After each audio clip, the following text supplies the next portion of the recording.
Supreme court ధర్మాసనం ఇచ్చినటువంటి తీర్పు విద్యాదేవి వర్సెస్ హిమాచల్ ప్రదేశ్ ప్రభుత్వం 2020లో అండి ఇది కేసు.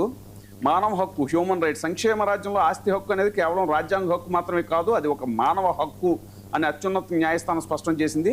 1967లో హిమాచల్ ప్రదేశ్ ప్రభుత్వం హమీర్పూర్ జిల్లాలోని ఒక గ్రామంలో రహదారి నిర్మాణం కోసం ఒక నిరక్షరాస్యురాలైనటువంటి పేద విడో ఆవిడ విద్యాదేవి, ఆవిడకి చెందిన 4 ఎకరాల ప్రైవేటు భూమిని చట్టబద్ధమైన ప్రక్రియ అనుసరించకుండా స్వాధీనం చేసుకుంది.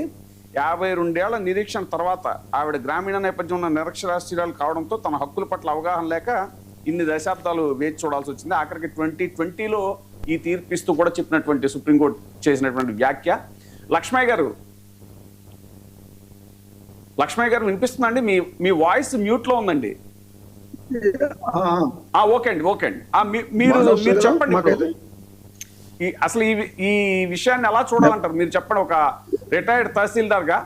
దుర్మార్గం అది కాదు సార్. ఇప్పుడు 22A కింద మనం ఎన్ని చెప్పినా చాలా బాధాకరమైన విషయాలు ఉన్నాయి సార్ దీంట్లో. ఈ ధరణి వచ్చిన తర్వాత, భూభారతి వచ్చిన తర్వాత అంత గందరగోళం చేసి పెట్టేశారు వీళ్ళు. వాస్తవానికి ల్యాండ్ ఎక్విజిషన్ లో ఒక 7 ఎకరాలు ఉన్నాయి సార్. ఒక ఇష్యూలో నాకు తెలిసింది 7 ఎకరాలకి వెళ్ళి 2 ఎకరాలు రోడ్డు వైడనింగ్ తీసుకుపోయింది సార్. హలో సార్ చెప్పండి సార్, వినపడుతుంది, చెప్పండి సార్. ఇప్పుడు ఒక 7 ఎకరాలు పట్టా భూమి ఉంది సార్ ఒక వ్యక్తిది. దాంట్లో నుండి 2 ఎకరాలు రోడ్డు వైడనింగ్ కింద కంపెన్సేషన్ ఇచ్చారు, అంత అయిపోయింది. ఈ 2 ఎకరాలు కంపెన్సేషన్ చేసుకొని మొత్తం 7 ఎకరాలు కూడా దాంట్లో పెట్టేసాడు, అయిపోయి 22 కింద పెట్టేసాడు. ఇది ఏం చెప్పుకోవాలి సార్? ఇది చాలా అన్యాయం కదా. ఇది 2 ఎకరాలు కట్ చేసుకొని డబ్బులు ఇచ్చేసాడు. దాంట్లో రాసింది ఏం రాసిండ్రు? 7 ఎకరాలు గవర్నమెంట్ అని చెప్పేసి అయిపోయి. ఇదేందా అని చెప్తే లేదు మాకు తెలియదు సార్, ఇది మీరు చూసుకోవాలి, అక్కడనే పోవాలి, చూసుకోండి, మాకు తెలియదు సార్ అని వాళ్ళు అంటున్నారు. గవర్నమెంట్ 2 ఎకరాలు తన ఆధీనంలోకి తీసుకుంది, కానీ 7 ఎకరాలు దేంట్లో గవర్నమెంట్ కింద అని రాసుకున్నారు, 22 కింద కవర్ చేసి పడేసి.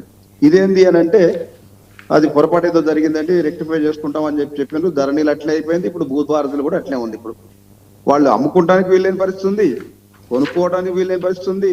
ఆ బిట్టు ఎవరికైనా అమ్మేదామంటే కూడా 22లో ఉంది అండి, అది క్లియర్ అయిన తర్వాత మేము ఏం చేయగలుగుతాం, ఇప్పుడు ఏం చేయలేనండి అని చెప్తున్నారు. ఇంత అధ్వానమైన పరిస్థితి తీసుకొచ్చారంటే ఈ ధరణిలో అట్లే చేసిండ్రు. ఆ ధరణి నుంచి వెళ్ళి భూభారతికి వచ్చిన తర్వాత ఏమైనా చేస్తున్నాం అంటే అప్పుడు కూడా చేయలేదు. ఎంత ఇబ్బంది పడుతున్నారంటే ప్రజలు, చాలా అధ్వానమైన పరిస్థితి తీసుకొచ్చారు. ఇప్పుడు అసలు ఏమిటి గవర్నమెంటే ఎక్కడ ఉన్నామో నాకు అర్థం కాని పరిస్థితిలో ఉంది. ఇంకొకటి 150 ఎకరాలు గవర్నమెంట్ ల్యాండ్ ఉంది సార్. దాంట్లో ఎక్సర్విస్ మెన్ కింద కొంతమందికి ఇచ్చారు, తర్వాత ఫ్రీడమ్ ఫైటర్ కొంతమందికి ఇచ్చారు, ఆ తర్వాత వాళ్ళు అమ్ముకున్నారు. Freedom fighter is alert to వాళ్ళు అమ్ముకోవడానికి ప్రొవిజన్ ఉంది. అమ్ముకున్న తర్వాత వాళ్ళు ప్లాట్లు తీసుకున్న తర్వాత ఫ్లాట్లు కొట్టుకున్నారు, అన్ని రకరకాలుగా బిల్డింగ్స్ కూడా అయిపోయినాయి. దాన్ని 22 కింద ఉంది సార్ అని చెప్తున్నారు. ఇప్పుడు ఎవరు చెప్పుకోవాలి చెప్పండి? ఇది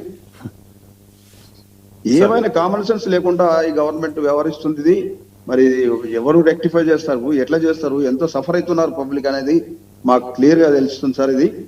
అందుకని మరి ప్రభుత్వం మళ్ళీ ఈ 22 అనేది తీసుకొచ్చేసి ఇంకా కొత్త కథ చేసి అందరి గందరగోళం సృష్టించి పెట్టుకుంటున్నారు. ఇది సూచనించమైన విషయం సార్ ఇది.